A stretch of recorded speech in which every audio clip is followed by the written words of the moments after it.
बोलिए श्री कृष्णचंद्र भगवान की जय। हेलो दोस्तों, मैं लाल बाबू और आप देख रहे हैं मेरा यूट्यूब चैनल लाल बाबू भक्ति ज्ञान। दोस्तों, आज हम पढ़ेंगे श्रीमद् भागवत महापुराण के 8वां अध्याय, जिसमें गर्भ में परीक्षित की रक्षा, कुंती के द्वारा भगवान की स्तुति और युधिष्ठिर का शोक। सूत जी कहते हैं, इसके बाद पांडव श्री कृष्ण के साथ जलांजलि के इच्छुक मरे हुए स्वजनों का तर्पण करने के लिए स्त्रियों को आगे करके गंगा तट पर गए।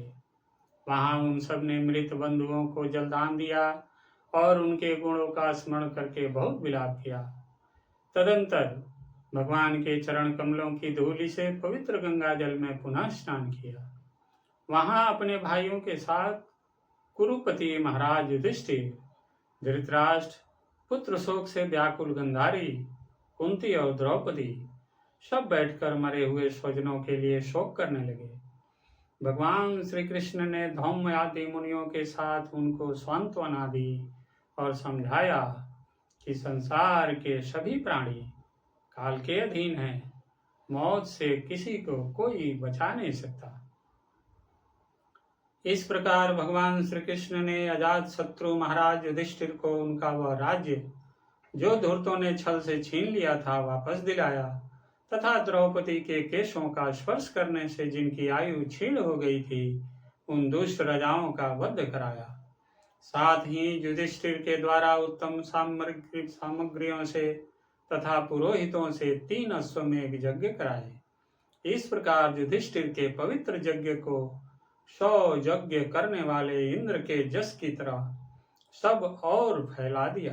इसके बाद भगवान श्री कृष्ण ने वहां से जाने का विचार किया। उन्होंने इसके लिए पांडवों से विदा ली और व्यास आदि ब्राह्मणों का सत्कार किया। उन लोगों ने भी भगवान का बड़ा ही सम्मान किया। तदंतर सात्यकी और उद्धव के साथ द्वारका जाने के लिए वे रथ पर सवार हुए। उसी समय उन्होंने देखा कि उत्तरा भय से विह्वल होकर सामने से दौड़ी चली आ रही है। उत्तरा ने कहा, देवाधिदेव जगदीश्वर, आप महायोगी हैं, आप मेरी रक्षा कीजिए, रक्षा कीजिए। आपके अतिरिक्त इस श्लोक में मुझे अभय देने वाला और कोई नहीं है, क्योंकि यहाँ सभी परस्पर एक दूसरे की मृत्यु के निमित्त बन रहे हैं। प्रभु, आप सर्वशक्तिमान हैं। यह दहकते हुए लोहे का बाण मेरी ओर दौड़ा आ रहा है। स्वामीन, यह मुझे भले ही जला डाले, परंतु मेरे गर्भ को नष्ट न करे, ऐसी कृपा कीजिए।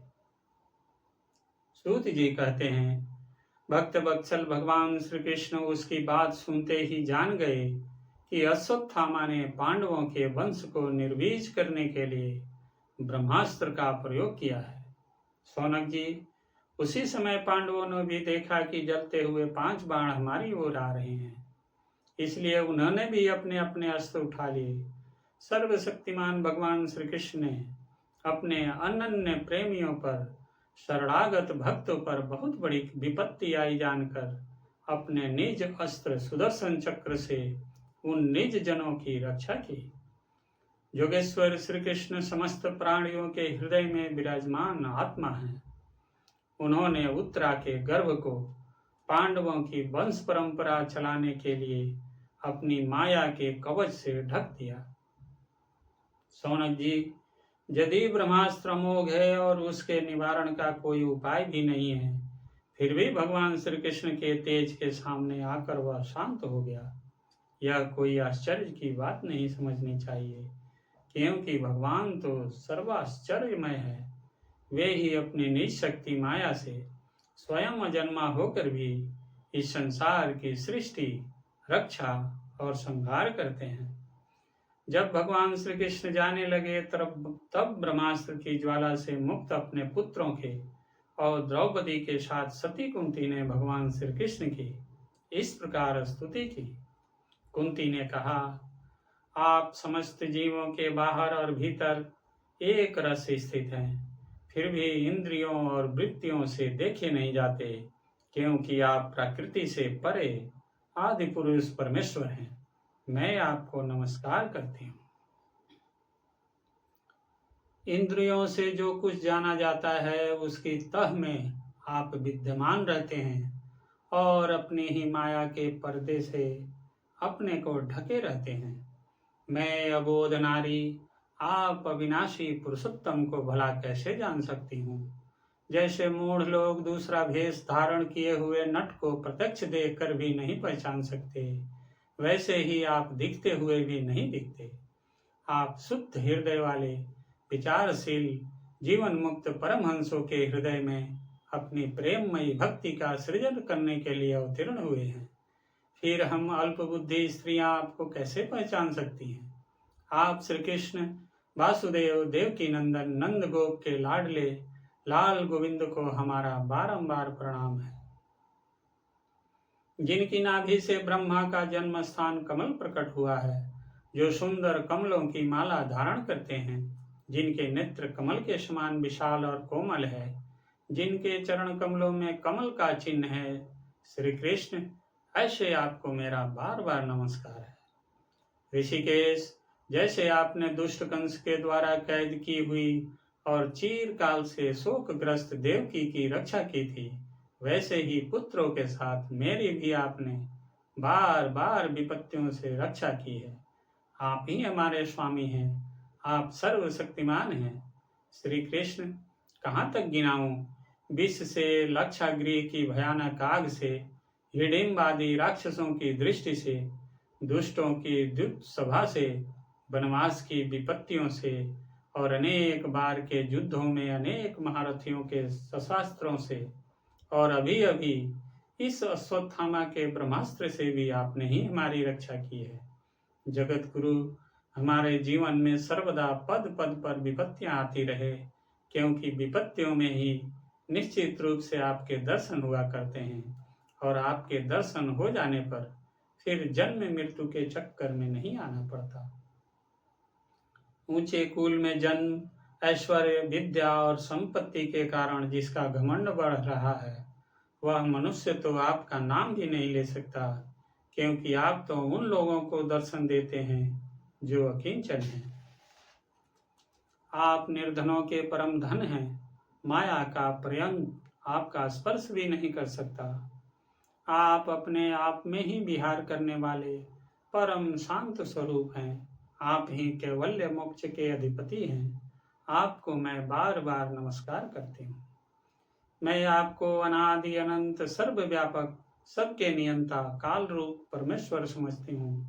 संसार के समस्त पदार्थ और प्राणी के आपस में टकराकर विषमता के कारण परस्पर विरुद्ध हो रहे हैं, परंतु आप सब में समान रूप से विचार रहे हैं। भगवान, आप जब मनुष्यों की सी लीला करते हैं तब आप क्या करना चाहते हैं यह कोई नहीं जानता। आपका कभी कोई न प्रिय है और न अप्रिय। आपके संबंध में लोगों की बुद्धि ही विषम हुआ करती है। आप विश्व के आत्मा हैं, विश्व स्वरूप हैं। न आप जन्म लेते हैं और न कर्म ही करते हैं, फिर भी पशु पक्षी मनुष्य ऋषि जलचर आदि में आप जन्म लेते हैं और उन जोनियों के अनुरूप दिव्य कर्म भी करते हैं।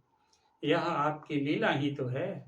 जब बचपन में आपने दूध की मटकी फोड़कर जसोदा मैया को खिजा दिया था और उन्होंने आपको बांधने के लिए हाथ में रस्सी ली थी, तब आपकी आंखों में आंसू छलक आए थे।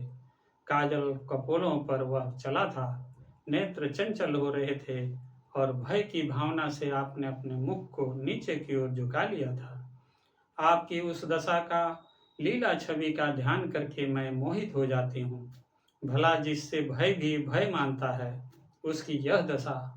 आपने अजन्मा होकर भी जन्म क्यों लिया है, इसका कारण बतलाते हुए कोई कोई महापुरुष यूँ कहते हैं कि जैसे मलयाचल की कीर्ति का विस्तार करने के लिए उसमें चंदन प्रकट होता है, वैसे ही अपने प्रिय भक्त पुष्यलोक राजा जदु की कीर्ति का विस्तार करने के लिए ही आपने उनके बस में अवतार ग्रहण किया है।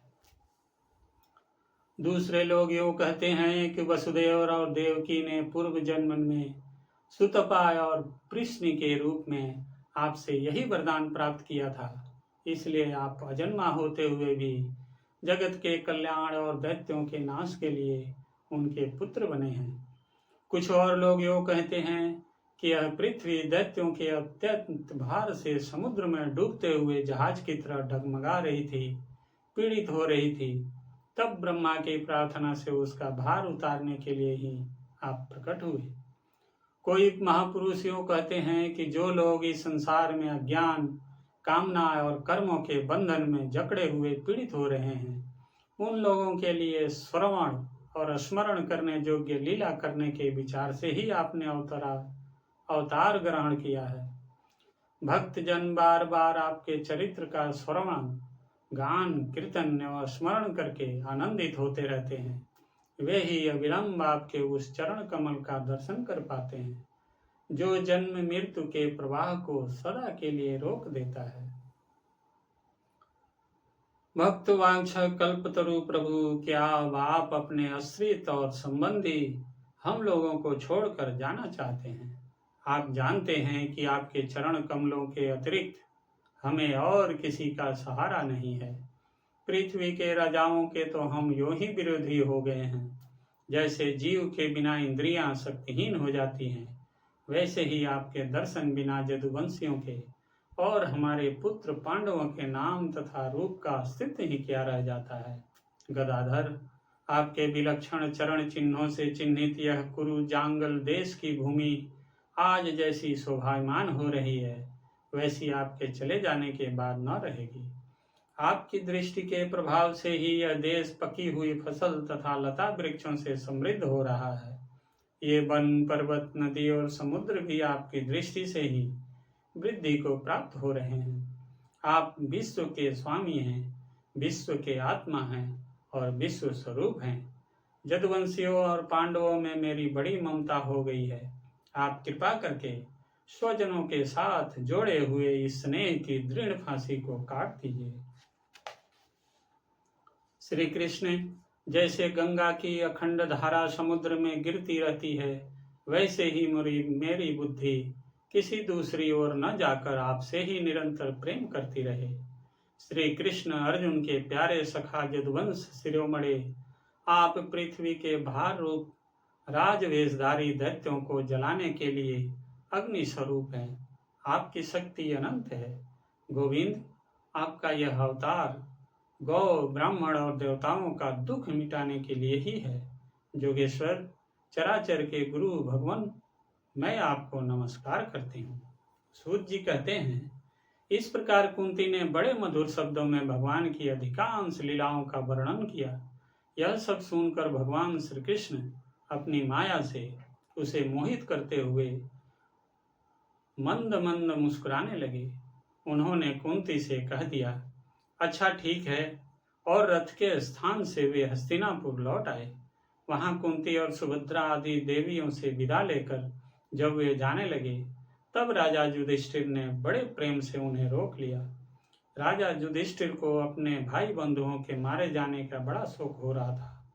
भगवान की लीला का मर्म जानने वाले व्यास आदि महर्षियों ने और स्वयं अद्भुत चरित्र करने वाले भगवान श्री कृष्ण ने भी अनेकों इतिहास कहकर उन्हें समझाने की बहुत चेष्टा की, परंतु उन्हें सांत्वना न मिली, उनका शोक न मिटा।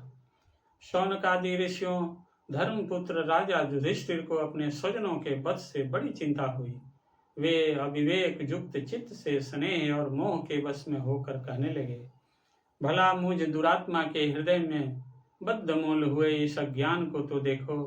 मैंने शियार कुत्तों के आहार इस अनात्मा शरीर के लिए अनेक अक्षुणी सेना का नाश कर डाला। मैंने बालक, ब्राह्मण, संबंधी, मित्र, चाचा, ताऊ, भाई, बंधु और गुरुजनों से द्रोह किया है।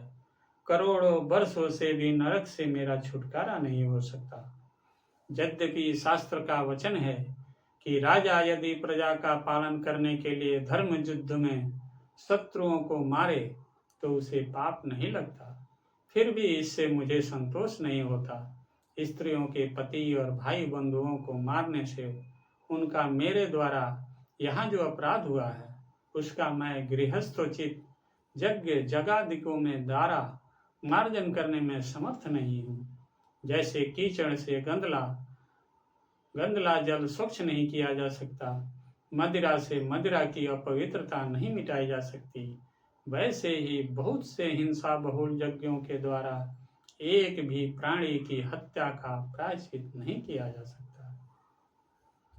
इति श्रीमद्भागवते महापुराणे पारमहंस्या संहितायां प्रथम स्कंदे कुंती स्तुति युधिष्ठिरानुतापो नामाष्टो अध्यायः। बोलिए श्री कृष्णचंद्र भगवान की जय। जय जय श्री राधे। दोस्तों, आप सभी से नम्र निवेदन है कि इस चैनल को सब्सक्राइब कीजिए, वीडियो को लाइक कीजिए और दोस्तों के साथ शेयर जरूर कीजिएगा। आप सभी का बहुत बहुत धन्यवाद। जय जय श्री कृष्ण। जय श्री राधे कृष्ण।